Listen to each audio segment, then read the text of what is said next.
TBN 24 news নেটওয়ার্কের নিয়মিত আয়োজন টিবিএন অ্যানালিসিস অনুষ্ঠান থেকে আপনাদের সবাইকে স্বাগত জানাচ্ছি আমি রানা আহমেদ। সুপ্রিয় দর্শক, আপনারা এই মুহূর্তে যারা ঘরে টেলিভিশন সেটের সামনে বসে অনুষ্ঠানটি দেখছেন কিংবা আরেকটু পরে টেলিভিশন সেটের সামনে বসে আপনাদের এই প্রিয় অনুষ্ঠানটি উপভোগ করবেন, কিংবা এই মুহূর্তে যারা ফেসবুক লাইভে ঢুকেছেন অথবা আরেকটু পরে ফেসবুক লাইভে ঢুকবেন, কিংবা আরও পরে সময় সুযোগ মতো যারা ইউটিউবে অনুষ্ঠানটি দেখবেন তাদেরকেও আগাম স্বাগত জানিয়ে রাখি। সুপ্রিয় দর্শক, এই বছরের ট্যাক্স সিজন শেষ হয়ে গেছে, যদিও আমরা জানি ইন্ডিভিজুয়াল ট্যাক্সের কথা বলছে, কিন্তু সামনের বছর অর্থাৎ আর কিছুদিন পরেই তো আবার ট্যাক্স সিজন শুরু হবে। তখনও তো এই একই নিয়ম বা নিয়মের কি পরিবর্তন বা ব্যত্যয় ঘটবে, কিভাবে আমরা বেশি করে আমাদের সঠিক পরিকল্পনার মধ্যে দিয়ে সঞ্চয়টা বাড়াতে পারি, বিশেষ করে আমরা যারা সেলফ এমপ্লয়েড যারা আছি, যারা ট্যাক্স পে করি, তাদের ক্ষেত্রে আজকের আলোচনাটি। আজকে তাই আলোচনার মূল বিষয় সেলফ এমপ্লয়েড ট্যাক্স, ভুল করলে কি পরিমাণ জরিমানা দিতে হবে, আর যদি সঠিক পরিকল্পনা যায় কিভাবে সঞ্চয় বাড়াতে পারি। সুপ্রিয় দর্শক, এই বিষয়টির উপরে যদি আপনাদের কোনো প্রশ্ন থেকে থাকে, সেই প্রশ্নগুলো করবার জন্য আমাদের টেলিভিশন স্ক্রিনে যে টেলিফোন নম্বরটি ভেসে উঠেছে, তারপরেও আমি বলে দিচ্ছি 646-307-9828 এই নম্বরে ফোন করতে পারেন, কিংবা যাদের ফোন করতে খুবই অসুবিধা হয় তারা আমাদের ফেসবুকেও প্রশ্ন রাখতে পারেন। আমরা সবগুলো প্রশ্নের উত্তর দেওয়ার চেষ্টা করব। এবং ইত্যকার এই সমস্ত বিষয়ে আলোচনা করবার জন্য আমাদের স্টুডিওতে উপস্থিত হয়েছেন আমাদের সকলের প্রিয়জন, প্রিয় মানুষ, প্রিয় মুখ, প্রিয় অ্যাকাউন্টেন্ট জনাব পারভেজ কাজী, IRS এনরোলড এজেন্ট, ফাউন্ডার এবং সিইও কাকাতো এজেন্সি। জনাব পারভেজ কাজী, আপনাকে স্বাগত। ধন্যবাদ রানা ভাই, ধন্যবাদ টিবিএনের অগণিত দর্শক শ্রোতা যারা আমাদের সাথে সংযুক্ত হয়েছেন অথবা পরবর্তীতে সংযুক্ত হবেন। আপনাকে অসংখ্য ধন্যবাদ। আমি জানি আপনি অনেক ব্যস্ত থাকেন, সব ব্যস্ততা উপেক্ষা করে আমাদের স্টুডিওতে উপস্থিত হয়েছেন। এবং এই বছর তো বটেই, সামনের বছরের জন্য আমরা একটু আগামী আলোচনাগুলো করে রাখতে চাই, যাতে ভবিষ্যতে যারা আমরা ট্যাক্স ফাইল করব, সময়ের অভাবে যেন এটা চিন্তা কখনো না করে এটা যদি আগে জানতাম তাহলে আরও কত ভালো হতো। সুতরাং আগে থেকে আমরা একটু রিওয়াইন্ড করে দিতে চাই, আমরা একটু মস্তিষ্কের ভেতরে ঢুকিয়ে দিতে চাই কি করলে কোনটা সুবিধা হবে, অর্থাৎ কি করলে জরিমানা বাড়তে পারে ট্যাক্সের ক্ষেত্রে, আবার কি করলে আমাদের সঞ্চয়টা বাড়তে পারে, অর্থাৎ সেলফ এমপ্লয়েড ট্যাক্স, ভুল করলে জরিমানা, সঠিক পরিকল্পনার সঞ্চয়। এই বিষয়ে আপনাকে কয়েকটি প্রশ্ন আমি একবারই করে রাখতে চাই, যাতে আপনি নিরবিচ্ছিন্নভাবে, যদিও আপনি একেবারেই যখন শুরু করেন শেষে যাই আমাকে কথা বলতে হয়, নিরবিচ্ছিন্নভাবে আপনি আলোচনাটা চালিয়ে যেতে পারেন। তাই প্রথমেই যে প্রশ্ন চারটি আপনাকে আমি করে রাখতে চাই, যে সেলফ এমপ্লয়মেন্ট ট্যাক্স, এই যে বিষয়টি আমরা নির্ধারণ করেছি, আসলে এটি কি এবং কেন এটি দিতে হয়, এক।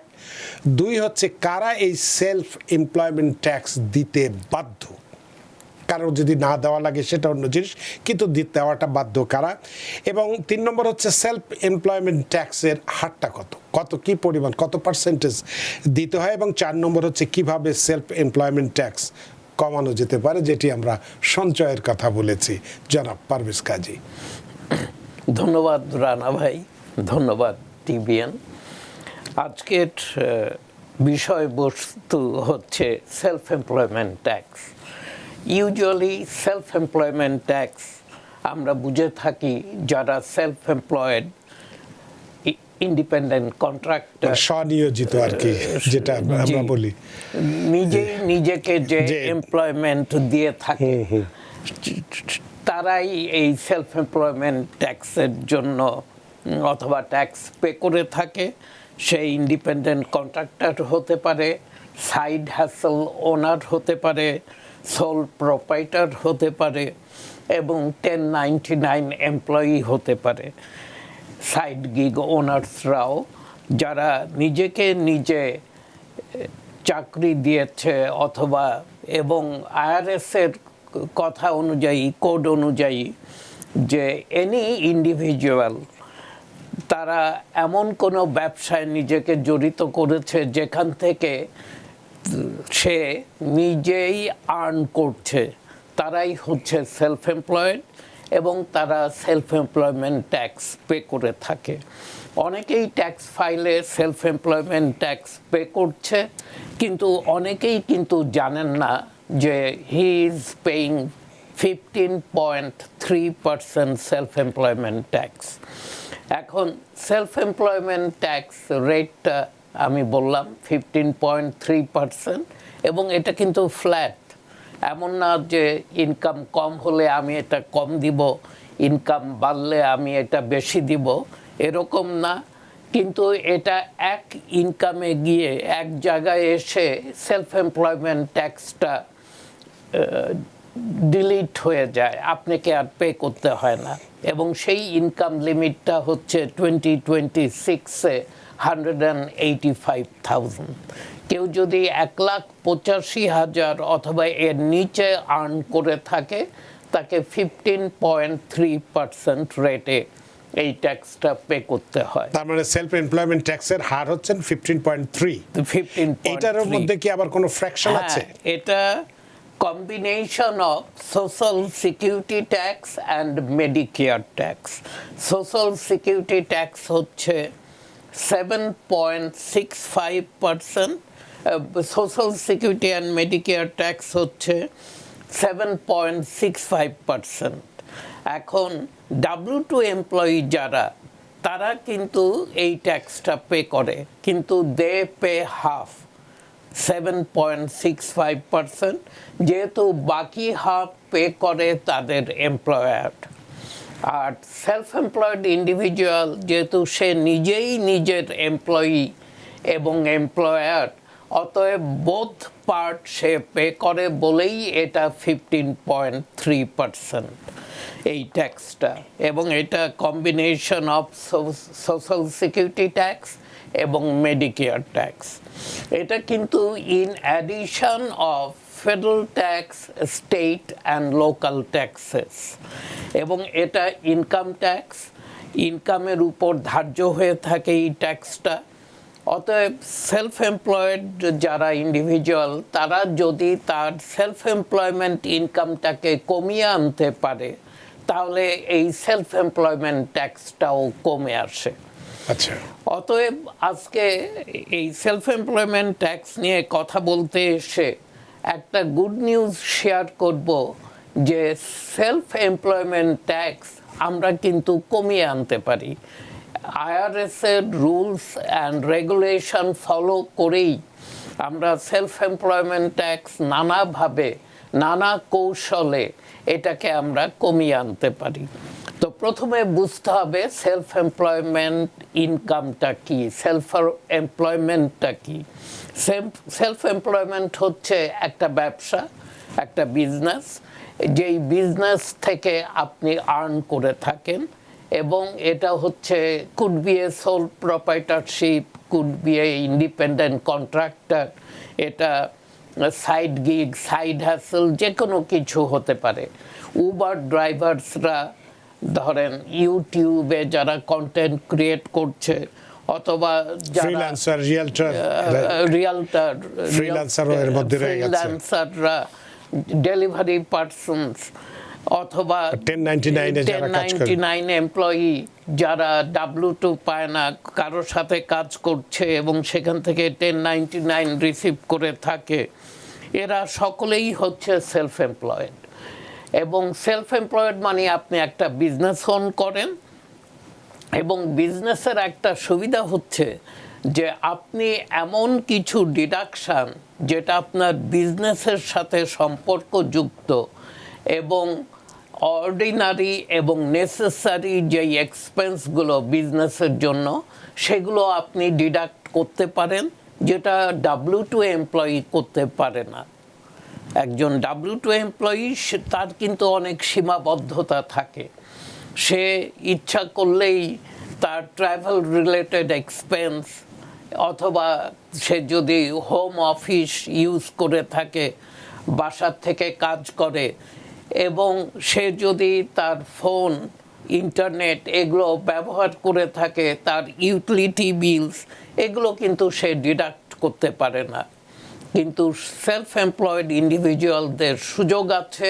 তারা যদি একই ফোন, ধরেন সেলফোন আজকাল সকলেই ব্যবহার করে, একজন সেলফ এমপ্লয়েড ইন্ডিভিজুয়াল সে যদি তার সেলফোন, পার্সোনাল ফোনটা বিজনেসের জন্য ব্যবহার করে থাকে, এবং তাকে শুধু চিহ্নিত করতে হবে কত পার্সেন্টেজ অফ টাইম সে বিজনেসের জন্য ওটা ব্যবহার করছে, এবং সেটুক যদি উনি করতে পারেন, দেখা গেল ফর এক্সাম্পল 50% অফ টাইম উনি এটা ব্যবসায় ব্যবহার করেন এবং 50% অফ টাইম উনি ওনার পার্সোনাল ব্যক্তিগত কাজে ব্যবহার করে থাকেন। এবং ওনার সেলফ এমপ্লয়মেন্ট বিল যদি 100 হয়ে থাকে, তাহলে উনি $50 পার মান্থ উনি ডিডাক্ট করতে পারেন এই সেলফ এমপ্লয়মেন্ট হিসেবে। ঠিক তেমনি ঘরের একটা অংশ যদি ওনার অফিস হিসেবে ব্যবহার করে থাকেন এবং বাসার যদি গোটা বাসার রেন্ট যদি $2000 হয় এবং যেই পার্টটুকু উনি ইউজ করে সেটা হচ্ছে 25% of the square footage of entire house, তাহলে কিছু লিমিটেশন দিয়ে দেখা যায় যে উনি $500 পার মান্থ বছরে $6000 ওনার ইনকাম থেকে ডিডাক্ট করতে পারেন। ঠিক তেমনি উনি যদি ইউটিলিটি বিলস, এটা ইলেকট্রিসিটি, ওয়াটার অ্যান্ড গ্যাস বিলস সারা মাসে যদি উনি $300 করে পে করেন এবং 25% যদি ওনার অফিস ফুটেজ হয়, তাহলে উনি $75 পার মান্থ উনি $900 ডিডাক্ট করতে পারেন। এইভাবে নানাভাবে সেলফ এমপ্লয়মেন্ট পিপল, ইন্ডিভিজুয়ালরা, তারা তাদের সেলফ এমপ্লয়মেন্ট ট্যাক্সকে রিডিউস করে আনতে পারেন থ্রো ডিডাকশনস। অতএব ডিডাকশনসগুলো শুধু মাথায় রাখতে হবে যে এটা অর্ডিনারি অ্যান্ড নেসেসারি হতে হবে ফর দ্য বিজনেস, এবং এটা বিজনেস রিলেটেড হতে হবে। ধরেন you are in business of a freelance photographer, আপনি ইন্ডিভিজুয়ালি ফ্রিল্যান্স ফটোগ্রাফি করে থাকেন এবং সেখানে আপনি কিছু কাজ করেন, সেগুলো আপনি ডিডাক্ট করতেই পারেন। কিন্তু সেই সাথে আপনি স্টকস অ্যান্ড বন্ডসে আপনি ইনভেস্ট করেন এবং সেইখানে একজন অ্যাডভাইজার আছে যে আপনাকে অ্যাডভাইজারি সার্ভিস দিয়ে থাকে এবং তাকে আপনি সেটার জন্য ফি পে করেন।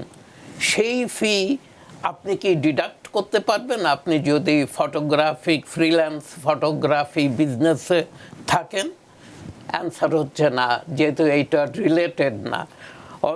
অতএব দর্শক, মানে কথা হচ্ছে যে যেটা আপনার সাথে সম্পর্কিত যেই খরচটা, সেই খরচটাই আপনি শুধুমাত্র দেখাতে পারবেন, ডিডাকশানটা নিতে পারবেন আপনার সেলফ এমপ্লয়মেন্ট ট্যাক্সকে রিডিউস করে আনতে। এবং আমি আগেও বলেছি যে সেলফ এমপ্লয়মেন্ট ট্যাক্সটা হচ্ছে in addition to your federal tax, state and local tax. এটা একটা ইনকাম ট্যাক্স। অতএব আপনার নেট ইনকাম যত কমিয়ে আনবেন, ফর এক্সাম্পল আপনার ইনকাম হচ্ছে $1,00,000, সোল প্রোপাইটার আপনি, আপনার নেট গ্রস ইনকাম হচ্ছে $1,00,000 এবং আপনার নানা ডিডাকশানস ক্লেম করে আপনি 70,000 যদি ডিডাকশান ক্লেম করতে পারেন, তো নেট ইনকামকে আপনি নিয়ে আসলেন 30,000-এ এবং সেলফ এমপ্লয়মেন্ট ট্যাক্স আপনি পে করবেন 30,000-এর উপর। এবং যেটা একজন W2 এমপ্লয়ি, তার গ্রস ইনকাম যদি $1,00,000 হয়ে থাকে, উনি কিন্তু সেটাকে কোনোভাবেই কমিয়ে আনতে পারছে না। অতএব সেলফ এমপ্লয়মেন্টের যারা জড়িত, আমি বলে থাকি তাদেরকে যে they live in both best of the both world's.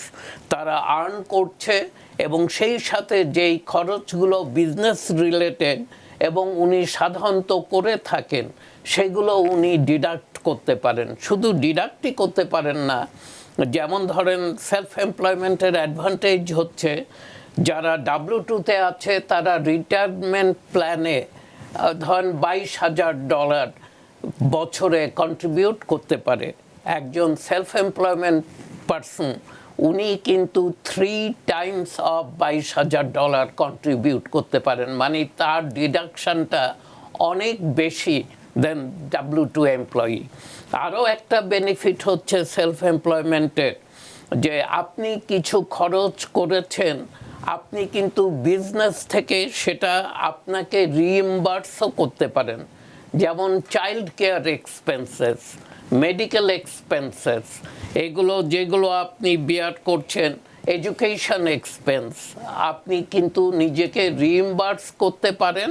এবং এটা কিন্তু যদি বিজনেস রিলেটেড হয়ে থাকে এই খরচগুলো, এডুকেশনটা, এবং চাইল্ড কেয়ারও বিজনেসের স্বার্থেই করেছেন আপনি, চাইল্ড কেয়ারে রাখতে হয়েছে চাইল্ডকে, so that you can put more time into your business. অতএব এগুলো নিজেকে রিইম্বার্স করছেন এবং অ্যাট দ্য সেম টাইম আপনি এই এক্সপেন্সটাকে ডিডাক্ট করে নিচ্ছেন। এবং আরও কিছু এক্সপেন্স আছে, হাউজিং বললাম, car expense, phone and internet, computer, travel, meals and utilities, এগুলো যেমন ডিডাক্টেবল আবার রিইম্বার্স করতে পারছেন আপনি। এইভাবে দেখা যাচ্ছে যে মানে সি অফ এক্সপেন্সেস, মানে হিউজ এক্সপেন্সেস আপনি কিন্তু আপনার ট্যাক্স ক্যালকুলেশনে এনে কমিয়ে এনে, এক্সপেন্সগুলোকে আপনার ইনকামকে কমিয়ে এনে আপনি আপনার অনেক ট্যাক্স সেভ করতে পারেন। আবার আরেকটা পসিবিলিটি হচ্ছে যে একজন সেলফ এমপ্লয়মেন্ট পারসন সে কি অ্যাভয়েড করতে পারে totally self employment tax? Answer is yes, হ্যাঁ। সে যদি তার বিজনেস রিক্লাসিফাই করে, বিজনেস ক্লাসিফিকেশনকে সে যদি ভিন্নভাবে বিজনেসটাকে সাজায়, কর্পোরেট লেভেলে আইদার সি কর্প অথবা এস কর্পে যদি নিয়ে যায়, তাহলে কিন্তু সে টোটালি সেলফ এমপ্লয়মেন্ট ট্যাক্সকে অ্যাভয়েড করতে পারে। তো এখানে শুধু একটু ক্যাচ হচ্ছে যে আপনি যদি এস কর্প স্ট্রাকচারে আপনার বিজনেসকে নিয়ে যান, আপনাকে একটা রিজনেবল স্যালারি নিতে হবে। আমি পূর্বে যেমন বলেছি 1,85,000 হচ্ছে ম্যাক্সিমাম লিমিট, এবং 1,85,000 ইনকামে সেলফ এমপ্লয়মেন্ট ট্যাক্স এসে থাকে $28,000 মতো।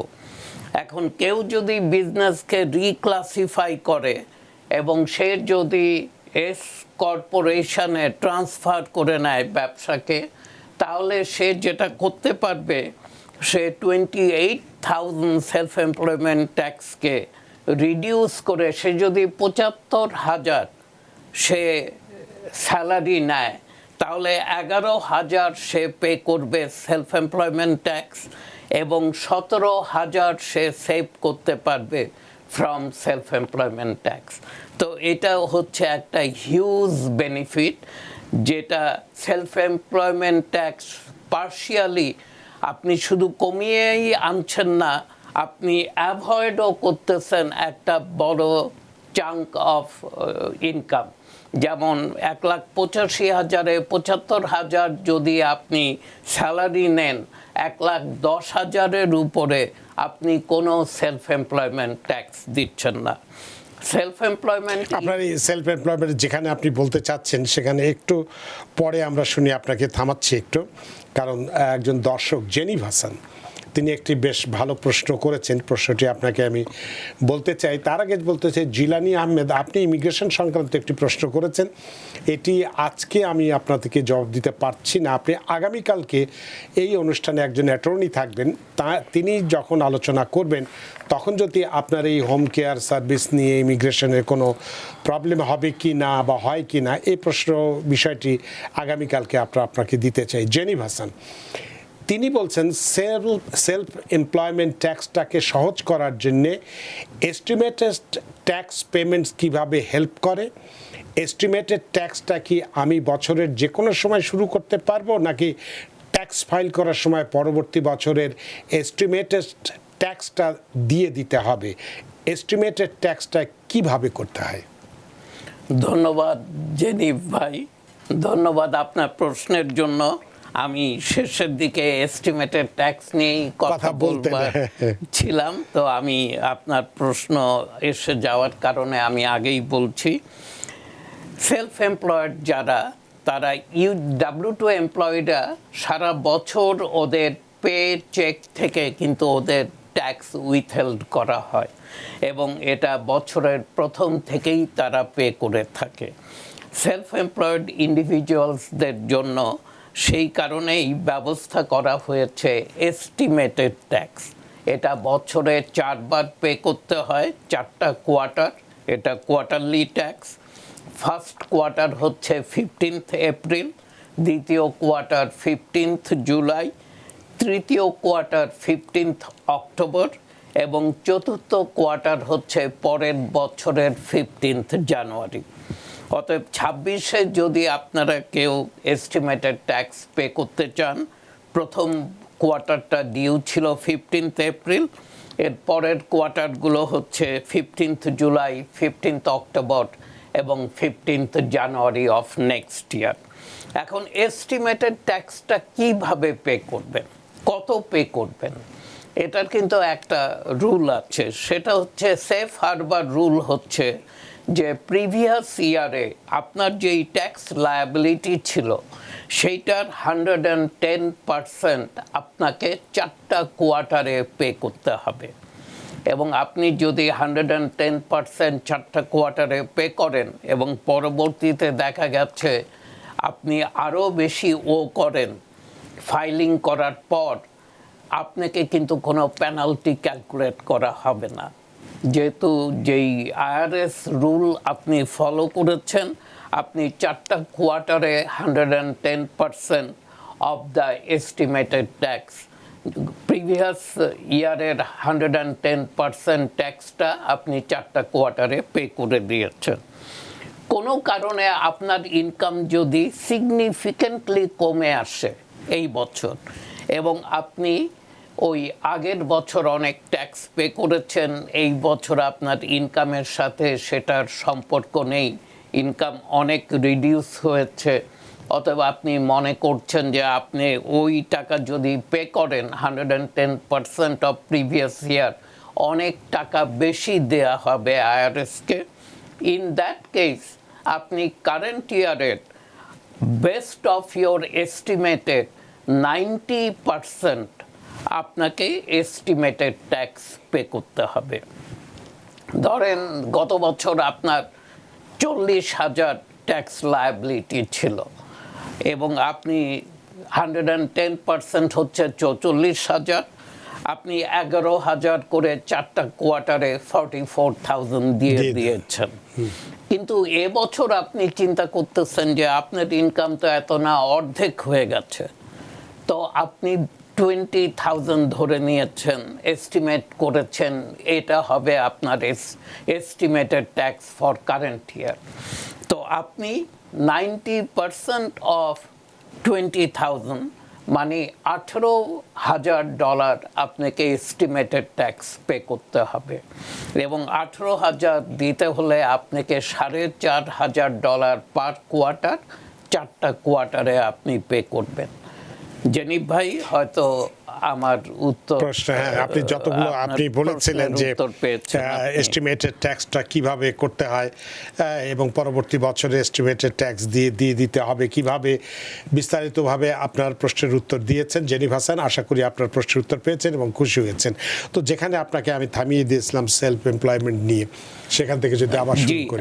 আমি বলতে চাচ্ছিলাম যে কিভাবে সেলফ এমপ্লয়মেন্ট ট্যাক্সকে অ্যাভয়েড করবেন এবং অ্যাভয়েড করতে হলে এটা একটা কর্পোরেট স্ট্রাকচারে নিয়ে যেতে হবে এবং IRS form 2553 election for S corporation, এই ফর্মটার মাধ্যমে আমরা আমাদের সোল প্রোপ্রাইটার অথবা বিজনেসকে আমরা কর্পোরেট স্ট্রাকচারে রিক্লাসিফাই করতে পারি এবং এটার একটা সুবিধা হচ্ছে এই যে অনেক সময় IRS আপনাকে প্রিভিয়াস ইয়ারকেও রিক্লাসিফাই করার সুযোগ দেয় এবং যদি না দেয় ওরা হয়তো সামনের বছর থেকে আপনাকে রিক্লাসিফাই করার সুযোগ দিয়ে থাকে। তো 2553 ভেরি ইম্পর্টেন্ট ফর্ম, এটা যারা সোল প্রোপ্রাইটার অথবা সেলফ এমপ্লয়েড ইন্ডিভিজুয়াল, তারা এই ফর্মটার সাথে একটু পরিচিত হওয়া দরকার। আরেকটা ফর্ম হচ্ছে ফর্ম 8832। এই ফর্মটা হচ্ছে সি কর্প কনভার্ট করার জন্য একটা সোল প্রোপ্রাইটারশিপকে অথবা সি কর্প স্ট্রাকচারে নিয়ে যাওয়ার জন্য ব্যবহার করা হয়ে থাকে। এখন এই দুইটা ফর্মের এস কর্পের জন্য আমরা সাধারণত সবসময় একটু অ্যালার্ট করে থাকি যে এস কর্পের সবসময় এটা ক্যালেন্ডার ইয়ারে যায় এবং এটায় কিন্তু ফাইলিং পিরিয়ডটা হচ্ছে 2.5 months।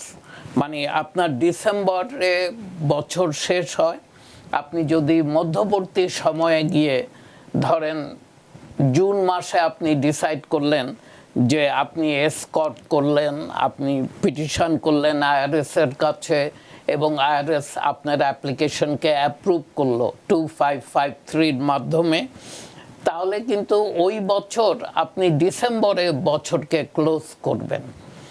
আপনি প্রিভিয়াসলি জুন ছিল আপনার ফিসকাল ইয়ার, এখন কিন্তু এটা চলে যাবে এস কর্প হয়ে যাওয়ার কারণে ক্যালেন্ডার ইয়ারের বছর শেষ হবে এবং সেটা হবে ডিসেম্বর, এবং আপনাকে 2.5 months ফাইলিং টাইম দেওয়া হবে। সেটা হচ্ছে জানুয়ারি, ফেব্রুয়ারি, মার্চ 15 আপনার ডেডলাইন। মার্চ 15-র মধ্যে আপনাকে ফাইল করতে হবে। মার্চ 15-র পরে যদি গিয়ে আপনি ফাইল করেন উইদাউট এক্সটেনশন, তাহলে আপনাকে কিন্তু হেফটি পেনাল্টি পে করতে হবে। তো এই ব্যাপারে একটু খুব কেয়ারফুল থাকবেন।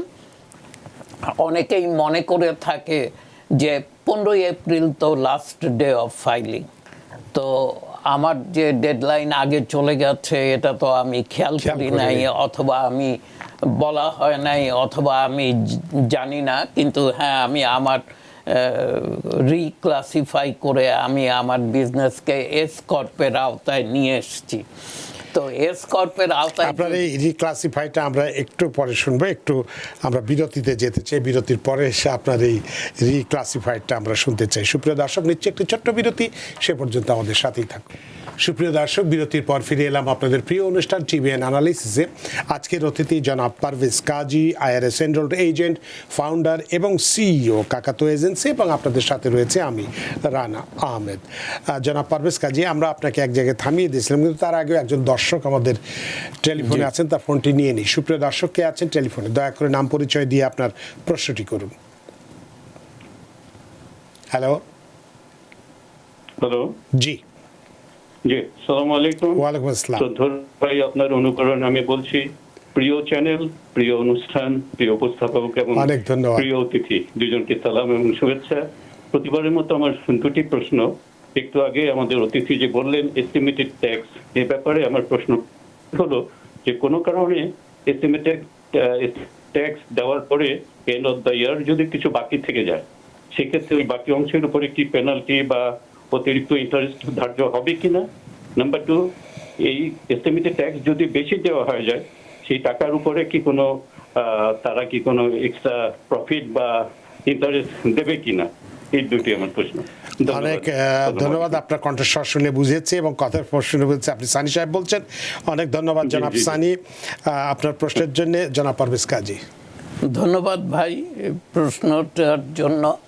সেলফ এমপ্লয়েড ইন্ডিভিজুয়ালস যারা, তাদের ডেফিনেটলি এই দুটো প্রশ্নেরই উত্তর জানা উচিত।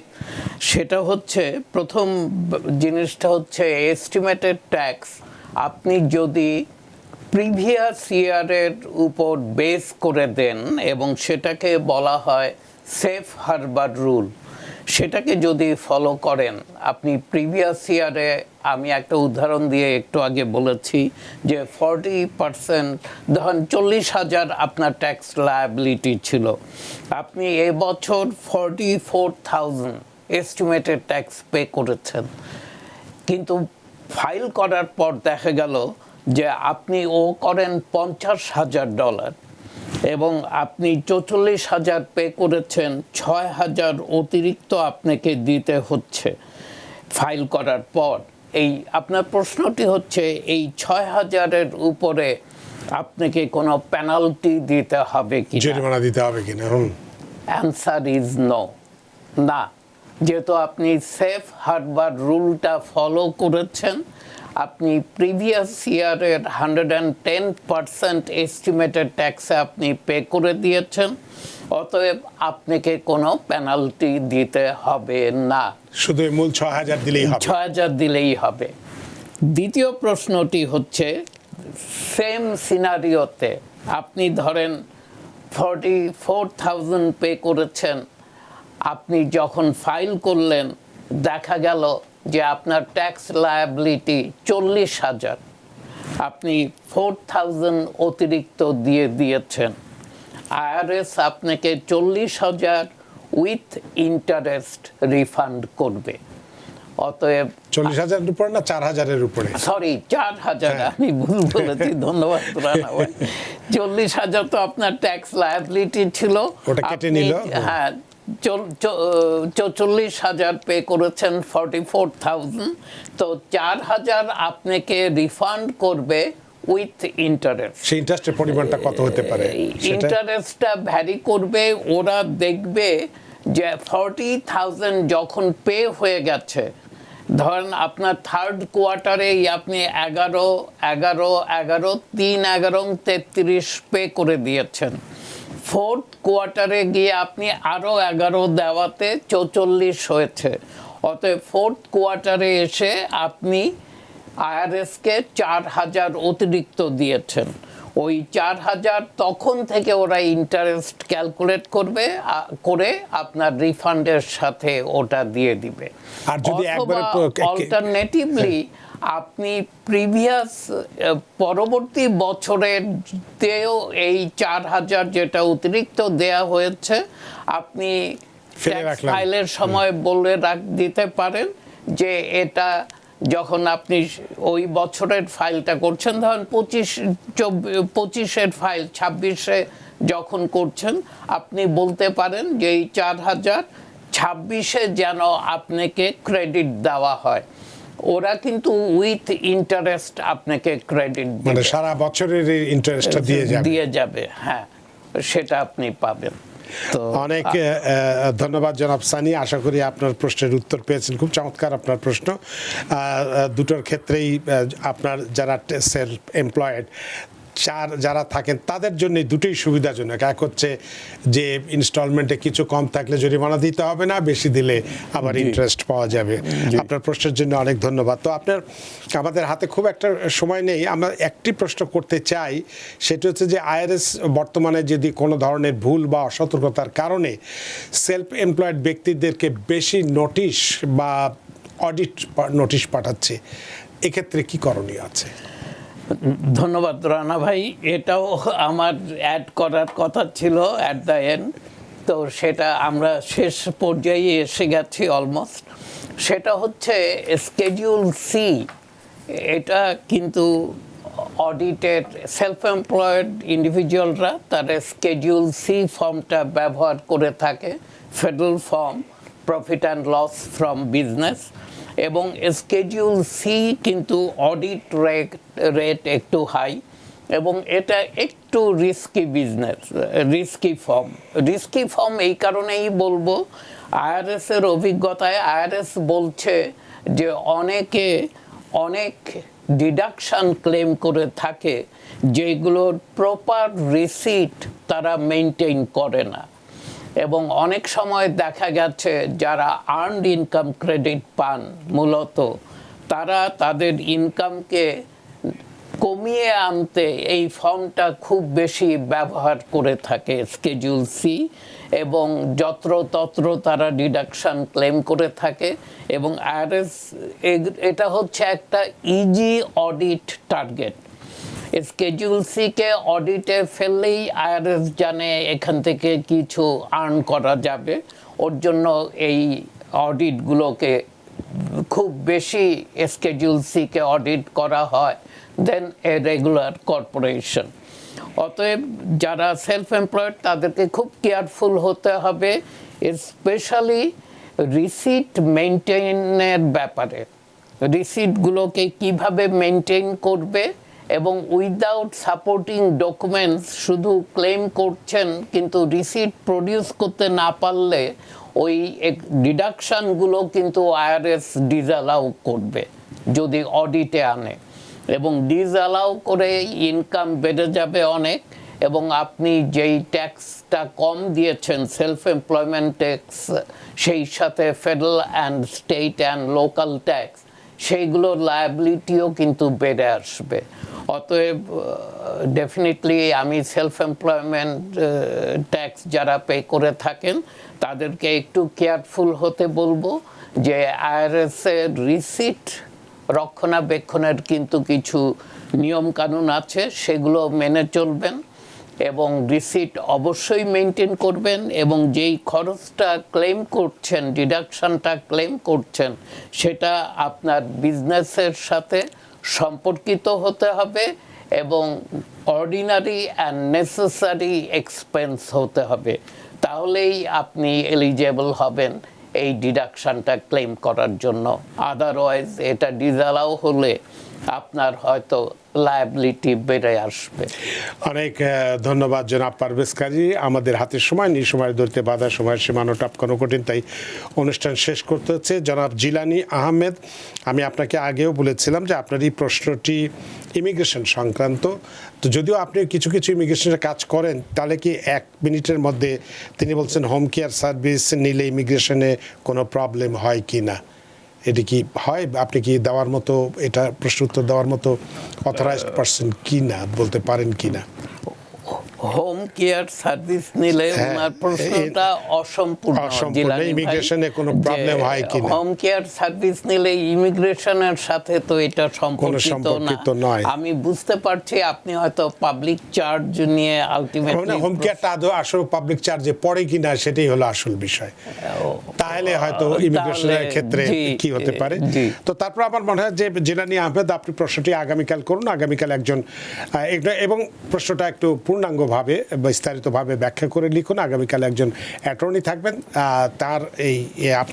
তার কাছে এই প্রশ্নটি করলে উনি হয়তো জবাবটি দেবেন। জনাব পারভেজ কাজী, আমি আগেও বলেছি আপনি অনেক ব্যস্ত মানুষ, সব রকম ব্যস্ততা উপেক্ষা করে আপনি আমাদের স্টুডিওতে উপস্থিত হয়েছেন এবং আজকে খুব গুরুত্বপূর্ণ একটি বিষয় নিয়ে আলোচনা করেছেন, যাতে এই সেলফ এমপ্লয়েড আমরা যারা আছি তারা ট্যাক্সে ভুল করলে কী পরিমাণ জরিমানা দেই, আবার যদি আমরা সঠিক পরিকল্পনার মাধ্যমে এগিয়ে যাই তাহলে কী পরিমাণ সঞ্চয় বা সুবিধা পেতে পারি, বিস্তারিত আলোচনা করেছেন। আপনার এই আলোচনার মধ্য দিয়ে সত্যি আমরা ঋদ্ধ এবং প্রাণিত। ধন্যবাদ রানা ভাই, ধন্যবাদ টিবিএন এর দর্শক শ্রোতা যারা আমাকে শুনলেন। আবারও ধন্যবাদ আপনাকে সুপ্রিয় দর্শক। আশা করি আজকের অনুষ্ঠান আপনাদের যথেষ্ট ভালো লেগেছে। যে যেখানেই থাকুন ভালো থাকুন, সুস্থ থাকুন, নিরাপদে থাকুন, থাকুন টিবিএন 24 নিউজ নেটওয়ার্কের সাথেই। শুভরাত্রি। টিবিএন 24 টেলিভিশন দেখতে আজই কল করুন 7187776556। লগ ইন করুন www.totalcablebd.com। নিউ ইয়র্ক থেকে সম্প্রচারিত টিবিএন 24 টেলিভিশন বিশ্বজুড়ে বাঙালির কণ্ঠস্বর।